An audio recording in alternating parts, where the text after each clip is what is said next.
নমস্কাৰ business line admin চেনেলত মই নিৰঞ্জন বৰ্মন আপোনালোকক স্বাগতম জনাইছোঁ। মানুহসকলে এইখিনি দেখা পাইছে চিল্কি চৰাৰ পোৱালি, এইটো 2 মাহ বয়স। মোৰ লগত দুটা কোৱালিটি আছে, এটা নোম একেবাৰে সৰু সৰু, এটা নোম ডাঙৰ, আৰু এটা আছে মাথাত টুপি থকা, এটা আছে টুপি নথকা, গোটেই গাটো নোম। তো মোৰ ঘৰ কামৰূপ জিলা বকো সমষ্টি মালিবাৰী সত্ৰ। যদি কাৰোবাক লাগে যোগাযোগ কৰিব। বৰ্তমান 2 মাহৰ আছে, যদি লাগে যোগাযোগ কৰিব।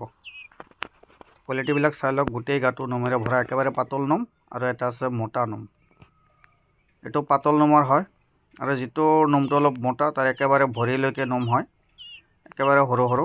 ইয়াৰ ভৰিৰ নোমটো অলপ কম, আৰু যিটো অলপ নোমটো মোটা তাৰ একেবাৰে ভৰিৰ পৰা নোম আছে। তো কোৱালিটিবিলাক চাই লওক, বহুত ধুনীয়া কোৱালিটি, যদি লাগে যোগাযোগ কৰিব। ধন্যবাদ।